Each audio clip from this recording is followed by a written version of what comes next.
So the game afoot, if we're going to be inventorying our beliefs, if we want to address our fears, if we want to dismantle the critical judge, deal anything with this ego mind, we don't want to do it as a victim. You could say in the broad spectrum of what is hunter, in that hunting energy, ruler of the kingdom, that is the antithesis of the victim, insecure, afraid, powerless. The victim is prey. He gets beaten on by the judge, by every other character, the perfectionist. Okay, if we're dealing with our own ego mind, we want to be as far out of that as possible. We need to be in an energy of safety, security. I got this.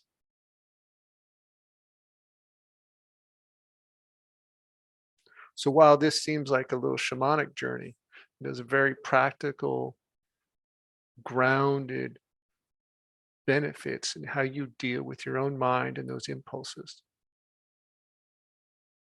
fears, and doubts.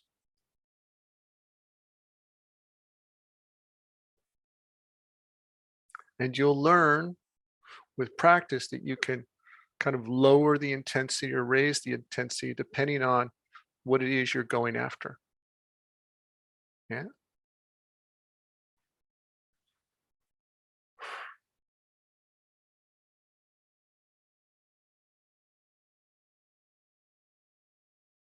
Does this make sense?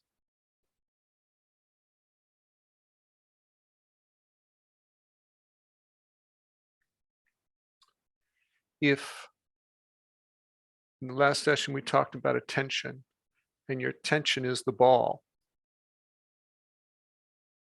because we talk very often, I may have mentioned it in some of the audios in the past in the self-mastery course. The attention is the ball, and whoever controls the ball controls the game. And so teaching you, this is your attention was the last session. Energy chaining 1. This is hunting, is a way to hold your attention and wield it.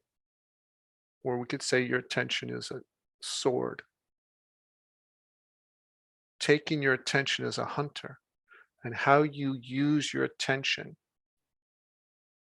fiercely, patiently, focused intentfully as a hunter is a way that you hold your attention to maximize results, that you can catch big game.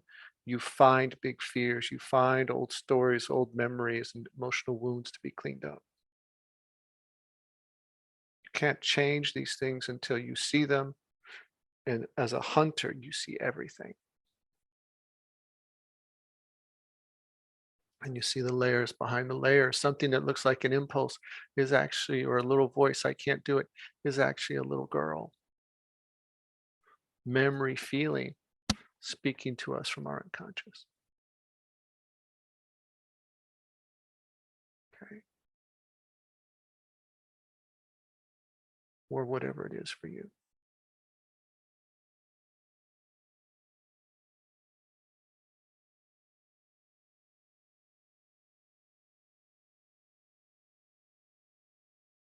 So to play this game, be in this game of changing your inner world, this is the foundational skills. Okay, hold the ball. This is how you hold the ball. This is how you hold a sword or a knife if you're cutting something. This is how you hold an instrument. Your attention is a force. This is how you can use that force to see deeper and fearlessly.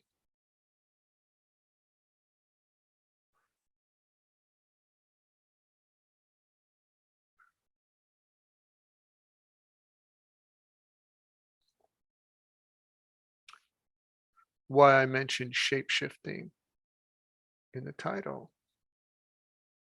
It's a follow-up to a question that came out of the last session. Somebody asked, how do you, something to the effect, how do you know if you're being authentic? Well, from my perspective, first of all, you You aren't being authentic. Well, there's different layers of authentic, okay?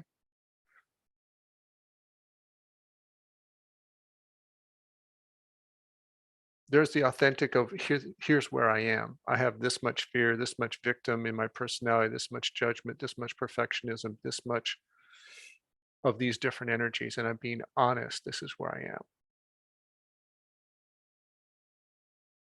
And that honesty is authentic. And I'm fumbling and confused about figuring these other things out. And that honesty is authentic. And then there's the authentic that is recognizing this has been my programming in my life that I've acquired. And that's not authentically what I am. And so let go of this conditioning, this program of beliefs and responses that are automated impulses. Okay, you clear that up. Now you have the freedom to create and change and do different things. And authenticity is now more about being formless.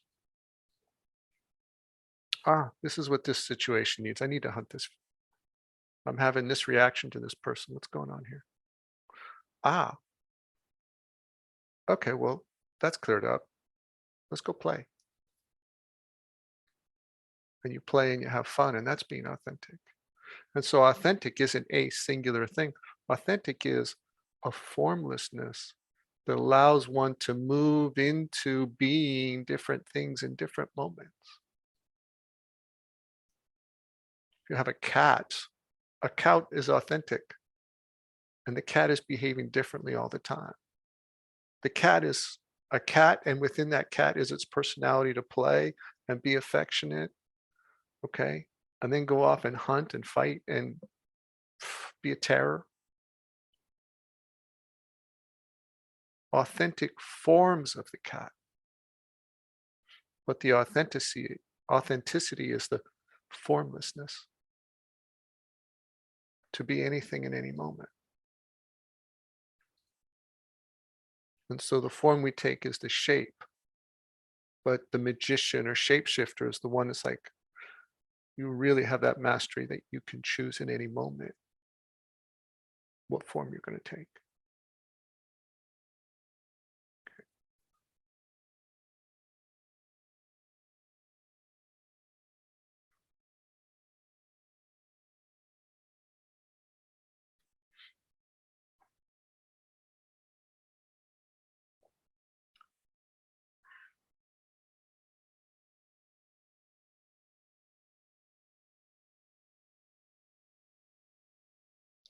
So the homework, have your companion and cat energy nearby. Bring it into you, meditate with it, bring it into your body, embody the feeling. Use it when you journal, when you're hunting a fear, you got a story, you're inventorying beliefs. Let it go. Some people find it nice to have around. If they're going to go have a conversation with their mom or something, or like, I want to feel a little bit of that energy so I feel a bit more safe throughout the day. So you can do this two ways. You can feel it as an energy around you, nearby, as an ally, or as an energy you embody. And I invite you to practice doing both.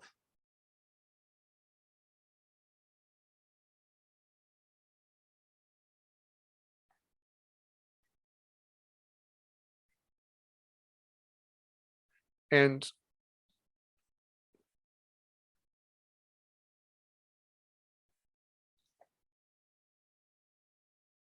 like a spirit animal, is a question matter? Yeah, could be like a spirit animal.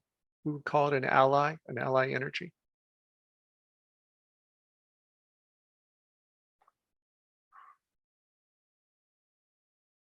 A little bit of magic. So bring that into your awareness meditation as you practice, and the attention and holding space for yourself. use that bit of energy to then look a little deeper. You're holding space and you're adding this, what's behind this impulse? What character or emotion is that thought coming from?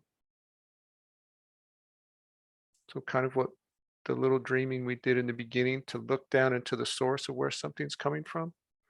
Bring that hunter energy so that you feel a bit more strength, a bit more focus, willing to look a little deeper, but also you sit patiently with it. You're not there to pounce on anything, tear it up, eat it alive, but sit in that strength and patience as you hold space for those impulses or thoughts as they arise.